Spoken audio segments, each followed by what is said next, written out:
In today's video, I'm going to teach you how to add payment status in Asana. We'll start by signing in, then move straight into creating a clean, reusable field that tracks payment progress across your project.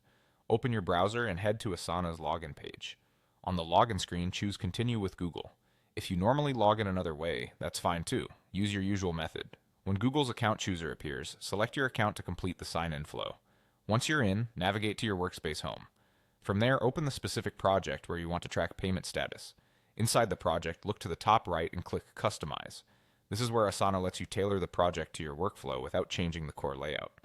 In the Customize panel, select Fields. Fields are the structured data points you can apply to tasks like priority, stage, or in this case, payment status. Click Add, then choose Create New to build a fresh field just for this purpose. Give your field a clear, descriptive name. Type payment status so everyone on the team instantly understands what it's for. Next, open the Field Type dropdown. Choose Single Select. This option is perfect for payment tracking because it ensures each task reflects one clear state at a time, which keeps reporting clean and avoids confusion. Now it's time to add your options. Type your first option.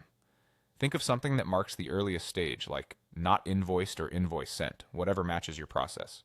Then type your second option, such as partial or pending payment, to capture a middle state. Click Add an option to include one more, and type your third option, like paid or completed, to represent the final state. Keeping options short and consistent makes it easier for teammates to scan and select them quickly. If colors are available for options, choose distinct ones so statuses stand out at a glance. When everything looks good, click Create Field. Asana will add this field to your project, and it will be available to apply to tasks across your lists and boards. By using a single select payment status field, you'll make payment tracking consistent, searchable, and ready for dashboards and reporting.